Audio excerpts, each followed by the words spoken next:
when you go to any other part of the world, they know Russians only by Hollywood movies. You know, there's a lot of crime and there will be bombs coming out of the sky. I feel more safe here compared to other countries that I've traveled, especially a lot of European countries. Every time I used to ask any Russian, how do I learn Russian? First thing they tell me, why don't you get a Russian girlfriend?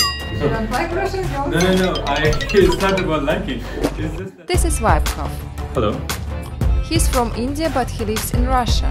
He came to Moscow alone when he was 18 years old. I lived here for 5 years. If you want to know about his life in Russia and to get some advices, join us. Let's begin from the start. How did you come here to Moscow, to Russia? I think one of the reasons I used to hear about Russia was about the books by male publishers in the Soviet time. That's what my father used to tell about those books. Especially Russian books in mathematics and physics in India are considered the most difficult ones. So if somebody wants to be good in mathematics and physics, he will read Russian books. Wow. Yeah, not in Russian, but translated to English, of course. Yes, my question was like Russian language. No, but male publishers very popular because it was not very high price compared to American books, which are maybe $200, $300.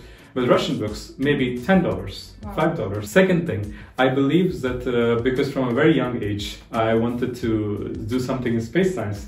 And Russia is one of the leading countries in space science. As my personal hero, Yuri Gagarin, who was the first person to go to space.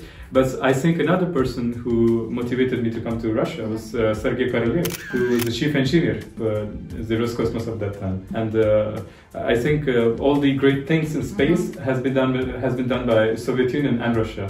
So it was my dream to study in the country that has given birth to all these the new things in space. You decided to go to Russia after school? Yeah, so I took a 1-year break after school because I was writing my first book. My first book is a science fiction. My second book is a poetry. And my third book is a mathematics. This year, after 2 months, my fourth book is coming out. One of the good things about Russia is that it offers you a good quality of education with not so high price. But if you compare it to Europe or America, for example, like 1 year of education in America is about $35,000. In Moscow, it is around $6,000. So it's a very cheap option for people who want to have quality education, but at a lower cost. But I know that a lot of people, I mean, foreigners, they don't need to pay. No, if they study in Russian medium, it's possible to not pay. But if you wish to do an English medium, you have to pay. You finished school, then you took 1 year for writing the book. Yeah, and then how did you choose the university? Yeah, so I was kind of lucky. Just looking over universities just on Google, and this university, Moscow Aviation Institute, they decided. Nobody recommend you not just Google. That's all. I usually not try to ask many people about things. I wish to do my own research because if you ask people, they will tell you many kinds of things. In fact, when I tell people that I live in Russia, they have a lot of stereotypes. They think that there are a lot of mafias in Moscow, here, there. And I tell them, I live here for 5 years and nothing, absolutely nothing happened. I am very safe. Do they believe you? I don't understand because I have a lot of Russian friends and they're very good people. They, you know, every culture is different. So you need to understand the culture. You should not judge them beforehand. Like Americans are different, Europeans are different, Russians are different. If you respect their culture, they will respect you. I think that's common. So, but when you go to any other part of the world, they know Russians only by Hollywood movies. And in Hollywood movies, Russian is always a villain, or maybe it's always a mafia, bad guy. But absolutely nothing. Even when I told my relatives that I'm coming to live in Moscow, they told me a lot of things. That, you know, there's a lot of crime and this, that there will be bombs coming out of the sky. And absolutely, I live here for 5 years. And really, I feel more safe here compared to other countries that I've traveled, especially a lot of European countries. If compared with India? Yeah, of course, no doubt. Much more safe, clean. Yeah, of course, no doubt. Clean, Clean, safe, and I think the people are more literate. They like to read. The best quality, I feel like. And Russians have a very good appreciation for the art and culture. As they like to go to, you know, opera, symphony, orchestra, and so many good things. So I decided to choose universities, and then it was by accident is that the very time I decided to search, the Moscow Aviation Institute was opening a course for the first time in English language. Now, before this, Russia didn't allow people to do course in aerospace because space and nuclear science are military fields for any country, not only for Russia. Even for India, it's not possible for foreigners to go to India and do space science courses. But Russia decided to take students from other countries. And so that was the first batch, that our batch was the first batch in Russia to graduate in English language in aerospace. And how many people, I mean, for my batch, only 6 people. Because nobody knew at that time. From which countries? I was from India, from Malaysia, from China, from Sri Lanka. I think there are a lot of students in Russia from Sri Lanka, and a lot of students from China, a lot of students from Malaysia, especially Korea, for example. So Latin America, a lot of people. So I applied to the university, and because it was the first year, it was not very difficult to get in. But I think right now it is a little bit more difficult. How did you come here? I mean, did you have any apartment here? Or No. Absolutely no idea. It was my first time to travel outside India. Before that, I had never traveled outside India. And I was just a boy, and I came alone without my parents. Of course. What about your parents? No, so it's interesting. Did they come with you? No, they did not come with me. It is very interesting when India's Prime Minister was Indira Gandhi and the Russian, not Russian, but Soviet President had some kind of agreement that all the Indians who come to study in Russia will have free education and free food. So that time, a lot of Indians came in. So whatever Indians that you see right now who are doing business, they all come from that time. Because that time, it used to be no price. No money, you can get the food for free, even общежитие was free, everything was free. Общежитие, it's like a dormitory. Dormitory, of course, everything was free. But now it's not the case. So, but my father was in college. He wanted to come to Russia, but unfortunately he had some health issues and he could not come. And so I had emailed one guy called Sergey. He is responsible for taking students from the airport to... That's I wanted to ask you if someone... of course. No, of course, because I don't know the language. And I was very afraid that what they might ask me at the immigration. Because it's the first time and I do not know what documents. So I had this much documents. Ask whatever you want, I will show you.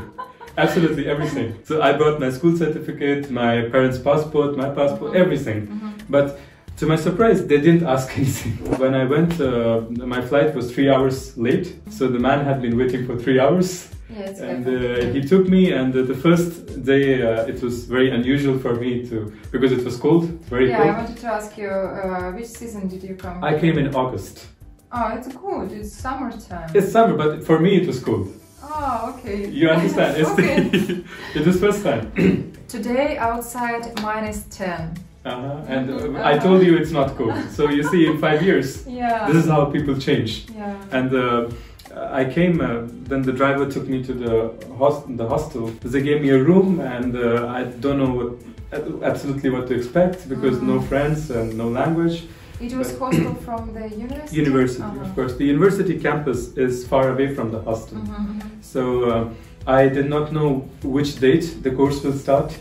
Absolutely no idea. I don't know where is university, for example, because my flight landed at 1 in the night and I reached hostel by 3 or 4, and I don't know how to go to shop and how to buy. But did he explain you So Sergey spoke English, but he left me at the hostel, but the commandant of the hostel didn't speak English at all. And usually it's old people who and so we had to talk with her in sign language. So she speak like few words, not sentences, but you know. So she gave me Google translation? No, without translation. So she gave me bed sheets and like pillows, and she told, when you go home, you return this. I said, okay, but I'm not going home for 4 years, so it is with you, don't worry. And so that's why, and she showed me my room, and luckily, how many people were there? Luckily there was no one in my room. I got a single room. That was very interesting. And the next day I woke up, I was very hungry, really, and you know, the food is very different. Because I was traveling first time, I didn't know if I was allowed to carry spices from India. Maybe they asked me at the airport not to carry food materials. Absolutely no idea. So I did not bring any Indian food with me. So I don't know what to eat.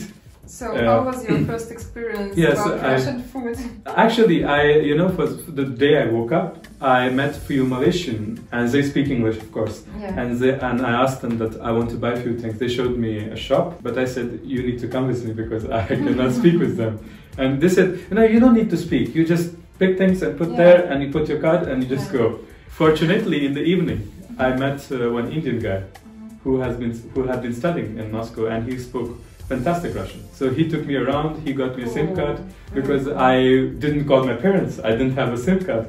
And I don't know how to tell them that I already reached. I'm alive. I'm alive, I reached. I think no matter where you go, you will find everywhere good people who will help you with this kind of things. Exactly. And then after 2-3 days I meet a lot of people, and it was very interesting because I think that time there was a Max air show and I wanted to see that. So it was the first time I traveled with my friends, and they took me to Zhukovsky. I have absolutely no idea where Zhukovsky is, but they take me, so I go, and I was always afraid because what if I get lost? But I think you have Google Translate and Google Maps everywhere. So it's because he was here just several days. Several days. It's normal. It's normal situation. It's normal situation, but I will tell you an interesting thing.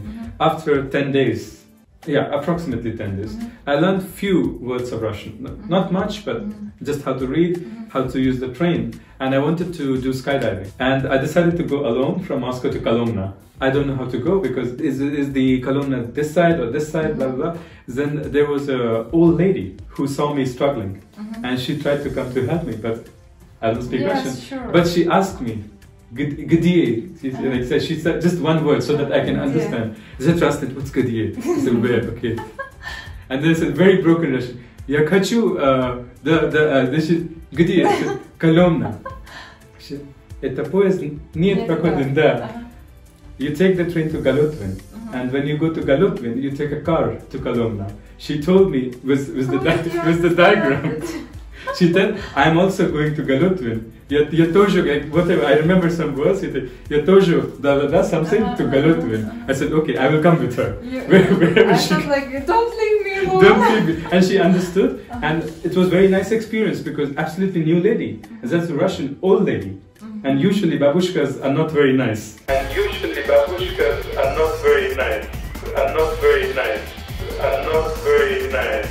And she gave me some breads, she gave me some things that she can. Very nice lady. And she left me at the railway station, and she told the police guy there that he is a new guy, he doesn't know much Russian. Yeah, you give his number, and if he has any problem, you call this guy, and he will come to pick you up. And I did skydiving, it was absolutely phenomenal. But at the place at the skydiving, they speak English because it was an international training center.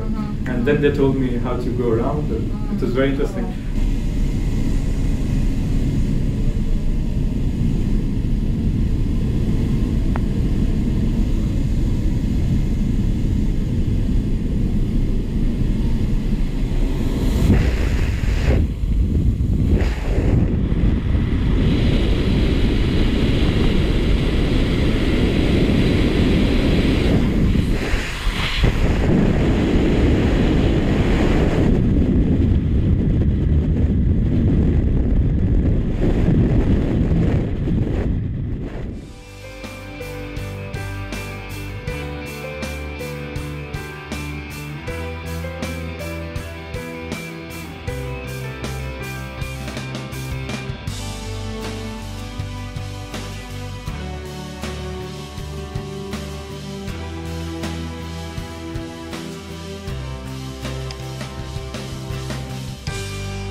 So, and how was your life in Moscow? How many times did you need to explore metro, to know about transport? Well, I think metro was quite easy. After 1 week, it became very easy. For the first day, of course, my friends showed me how to go to university, and I used to remember only one route. But after that, I discovered many more ways of going to university. Okay. But I think Moscow Metro is absolutely the best part of being in Moscow. Because I thought several times to buy a car in Moscow, but I decided there is no point, because all my friends who have cars, a lot of traffic, a lot of maintenance, a lot of stuff, fine. And I think metro is cheap, very cheap compared to other countries. Even in Europe, even In India, metro is not this cheap. It's really very cheap and very fast. Just 1 minute and you have another metro. So you find a lot of friends in Russia, right? Our hostel was only for international students. Ah, okay. Yeah. So I mostly had international friends because I didn't know how to talk with Russians. That's a problem. But when I went to university, we arrived 1 month early. So my university will start in October, but I'm here already in August end. So I have all of September, and it was kind of very helpful for me because I met a lot of Indian friends. They introduced me to the Indian community in Moscow, and that is how I started to teach right from the day. Like just within 15 days of. Obviously, you have a very big community in Moscow. Yes, very big community. How many people? I do not know how many people, but at this area where we are living, absolutely any building, there will be one Indian guy, 100%. Like any building that you see here, I can guarantee you that there will be one Indian family there, 100%. Most people have business here. So because I think that it is more profitable to do business in Russia compared to work. Because the working salary maybe is not enough. A lot of Indians who live in Moscow, I think 60% of them are very rich. That is my opinion. Not like very rich, but richer than other people. So there is an Indian shop right here, and you can get all Indian spices. And sometimes I see more real Indian spices? Yeah, from India. It's imported from I want to buy kurkumu. It's like a natural antibiotic in India. Maybe. Not kurkuma.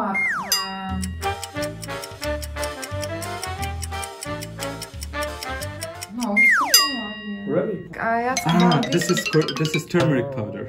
Yeah. In fact, now there are more Indian hotels opening up in Moscow. Indian hotels? Yeah, yeah, of course. There are a lot of them, absolutely. Wow. There is one right here in the Ruden University complex, because a lot of Indians who came 20 years before, they all studied in Ruden. And so you have Indian hall, Indian spice shop, Indian hotel, absolutely everything that you feel like. So there are different communities. For example, if people who are doing textile business, they have one community. People who are doing spice business, they have one community. But apart from that, there is also community by language. There are many different languages in India. And 57 or? No, official 28 something. But unofficial, more than 300. It's impossible to count. Yeah? So people also have groups, communities by language. If you know more languages, you can go talk with everyone, it's not a problem. But usually, you can absolutely go to any community here. Do you have any like events or something like this? Yes. So actually, there is Indian Cultural Center, and there is also Indian Temple. Every festival is celebrated over there. And also, from last 3 years, in the Sokolniki Park, the entire park, one day is celebrated as India Day. And you will have a huge amount of Russians. Really, if you want to experience India in Moscow, you must go there. You will find all Indian shops, everything that you sell in India. A lot of Russians, by the way, they book that date because they want to have their marriage in Indian style. Wow. Yeah. They want to do something different, and they said, this church and all, we've done so many times, we are bored, we want to marry one more time, but in Indian style. So we give them Indian dresses, and they have all Indian food, and they have their marriage in Indian style. Absolutely delightful. You're a vegetarian, right? No, I do absolutely everything. So it's easier for you to eat in For me, it's not a problem, but I guess with a lot of Indians. For example, my roommate, he's not here right now. He's also working in Moscow with a doctor, and the doctor is a cancer specialist. And very famous doctor. He's an Indian doctor, but he's very famous. Dr. Soma Sundaram. And he's a very nice person. I know that he helped a lot of people. Exactly, yeah. So he's working with him. He manages his events and stuff. But he's a vegetarian. So, but absolutely between him and me, there is no problem. You get a lot of vegetarian food also. And sometimes I have met Russians who are vegetarians. A lot of Russians. Really? It was very surprising for me because, again, it's a stereotype that people told me that all Russians drink vodka and eat meat. Yes. But I have met a lot of Russians who eat just vegetarian, who don't drink at all. Absolutely, yeah. It was very surprising to me. Can you compare prices for food with India? Between India and Russia? Well, some things are same, but some things are very different. Like you have cabbage, brinjal, ginger. All these things are very different. Because, for example, coriander leaves. You get here around 70 rubles. In India, we get it for 2 rubles. Sometimes if you buy a lot of vegetables, he will just give you for free. it's possible. But here it's not possible to get things like that. Tomato, for example, is very costly. But the dairy products, like milk, curd, maybe eggs, for example, they're almost the same price. Chips are costly, because in India you can get a packet of chips for 10 rubles, or cheaper, for example. But here, I think 50 rubles, 60 rubles, for example. Bread is a little bit costly, but it's okay, it's not that costly. And rest, I don't know, rest everything is same. Salary. I think in India, I don't think that I can tell you the salary of a person in India, because there's a lot of economical gap. So who earns a lot, who does not earns the basic salary. I think it's the same case with Russia. So you don't know Russian language, right?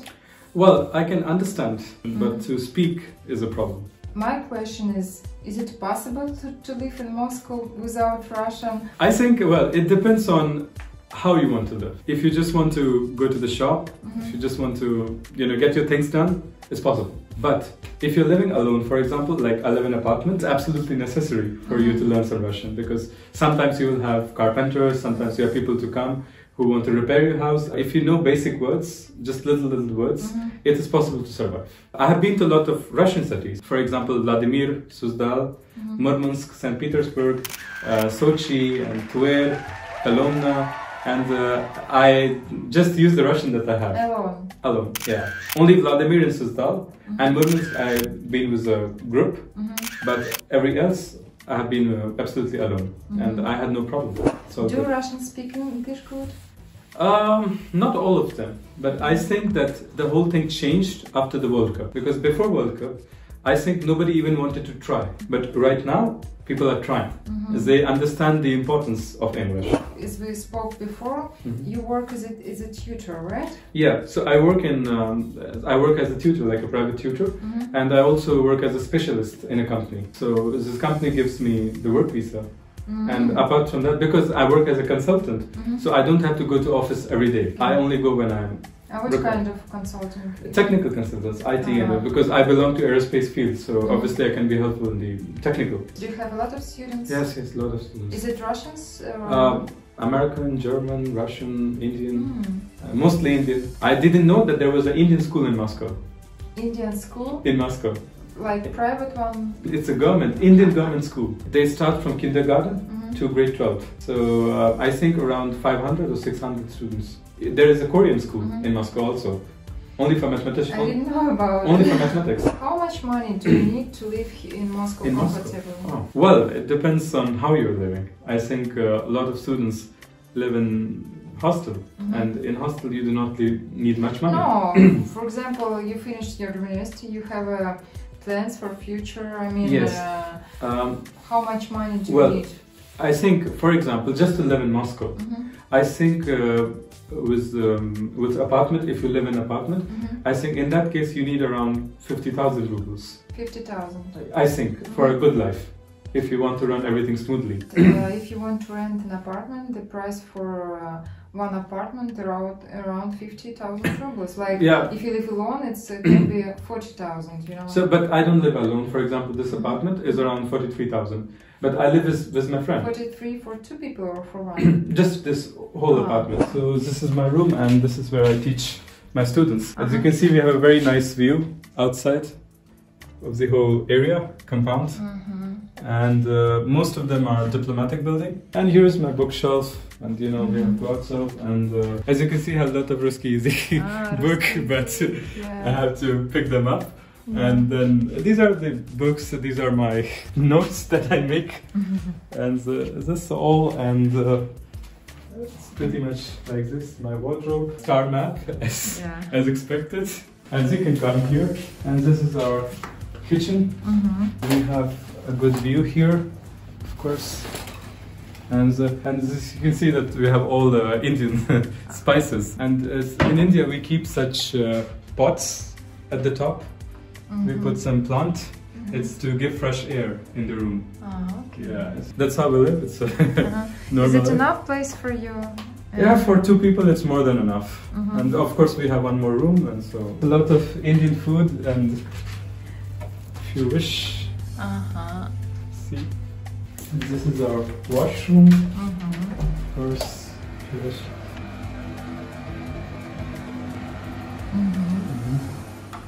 of course, there is one more room and there is a balcony, but unfortunately, my friend is sleeping there. Okay, it's no problem. So, and this is like the shoe area, so you know, you can put all your shoes here. Yeah, because in Russia we don't put the shoes. What about India? Actually, we also put the shoe outside, but it's not necessary to put the shoe outside. It's possible to, you know, we didn't come inside because unlike Russia, we do not have snow. Yeah. Another big problem. Last year, my friend moved to an apartment. First thing, not all Russians are ready to give apartment to foreigners. It's normal because even in my country, if I have to give my home to a foreigner, I will think it's a normal. Maybe they want only Russian, maybe they want only Slavic people as a rent. Okay. Possible. Yeah. Sometimes a lot of foreigners don't speak Russian. So how will the landlord converse with the person? Yeah. So many reasons.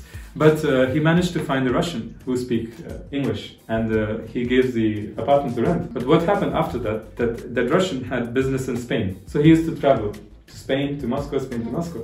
And when they have to make registration, they wanted the owner to come. And the owner was in Spain. Yeah. And he said, I'm on a business trip, I cannot come right now. And as you know, in Russia, if you do not make the registration in 7 days, you must exit the country. So they had to go to Belarus, come back after 4 or 5 days to make a new registration. So that is another problem. That if you do not have an owner who is living here, it will be a big problem in terms of registration. But with me here, it is a UPD code. It's the how do you say, diplomaticheski corpus. Oh, okay. So you don't have owners here. You have to register in the name of company. So the company puts the apartment, and I can make my registration by myself. I'm in a process for getting the temporary residence permit here and then the permanent residence. By the way, another piece of information. Last year, in November, Russian government made a change for students who studied in Moscow or in Russia and they got a Krasny diploma. They can directly apply for permanent residency. Cool. Yeah. So it's possible that you do not have to, usually you take a temporary residence and then you get the permanent. With the red diploma, you can directly go to the migration department and you will get a permanent residency. Cool. It's possible. Do you want to live in Russia or do you want to move back to Actually, India? for me, I want to travel almost all countries in the world. But I like Russia because it's a big country and it's impossible to see all of Russia, even in 7 lives. So I think I want to live in different countries, but I want to have a residentship in Russia, at least an apartment, so that when I want, I can come back and I can live here for 1-2 months, then go back, do my job here and there, then I can get. Because I think with Russia, there are a lot of fun things to do within one country. I want to go to Kamchatka, Baikal Lake, so many things to see. That if you want a vacation, you can always come back here. Even in small towns, they have started, at least the tourist places, to put things in English. Like I went to Vladimir and Suzdal just last week, and I was absolutely surprised that a lot of places were written in English. Moscow is a difficult city to live. I have only one suggestion is this. If you can live in Russia, you can live in any country of the world. You mean in Russia or in Moscow? In Russia, or Moscow, for example. Because it's like, I will tell you an example. For example, in India, there is a lot of traffic and people do not follow traffic rules. But if you can drive in India with that condition, then you can go in any country with absolutely any traffic and you can drive. The same is for Russia. Because sometimes you will have problems. But if you know how to manage them, obviously it will train you to live in any country. It's really, because sometimes I have a lot of problems with the paperwork. For this apartment, I think I took 4 months to understand how many papers I need. The journal, this, that, blah, blah, so many papers. But then, after going through that 4 months of work, now I can do absolutely any paperwork. So when I go to a different country and I have to go to do more paperwork, I don't think I will have a problem with Have friends here, I mean, foreigners who want to stay in Moscow? Yeah, a lot of my friends have planned to settle in Moscow. My roommate plans to settle in Moscow. A lot of people I know, they have Russian wives. Yeah, I wanted to ask you, is it a lot of international families here? Yeah, I know a lot of people who married Russian women. I think initially, maybe 10-20 years ago, it was just to get a Russian passport, I think. I'm not sure what's the reason. Some people, it is very funny because every time I used to ask almost any Russian person, how do I learn Russian? And the first thing they tell me, why don't you get a Russian girlfriend? And I said, do you want me to get a girlfriend just to learn the language? Yeah, it's possible, why not? And I think that a lot of people here have wives are Russian because of that. And then obviously they marry, they have children, and I know really a lot of people a lot of children, some of the children that I teach are half Russian and half Indian. Did you have a Russian girlfriend? No. Unfortunately, no. You don't like Russian girlfriend? No. It's not about liking. It's just that I have too much work, and it's impossible for me to socialize or to just go out with my friends. Do you prefer this kind of life when you don't have any time for? Yeah, obviously. I like it's your this style. I like this kind of time, but I like to go around different cities of Russia, maybe to experience their culture and things. And really, one city of Russia is very different from the other city of Russia. For example, in Sochi, it's completely different from Murmansk. So you can do a lot of things there and possible. First of all, I think because now people use social media, you can absolutely go to Facebook, you can search some of the groups, you can tell the dates that I'm coming on this and this date, and absolutely so many people will be ready to help you, including a lot of Russians. And many of them will speak English, many of them will want to take you around. If you wish to travel alone, also it's possible to do your research from the internet, or you can go to the Russian consulate or Russian embassy in India and ask them for help. And when you come here, it's quite easy. Nowadays, all the metros announcements are in English, all the places. You have tourist police, by the way. When you go to Red Square, it's possible that if you have a problem, there are special police with a band on their arms, and it's written tourist police. And when you go to them, they speak English and they will help you how to go around Moscow. And I think you'll be all good. Guys, look what I have. Russia, unfortunately, doesn't use Amazon. Maybe in the future, when you have Amazon, you can get my books here. It's for me. Cool. Can I see? Yeah, sure. Look at this. Cool, thank you so much. Are you happy in Moscow? I'm very happy, of course. Yeah.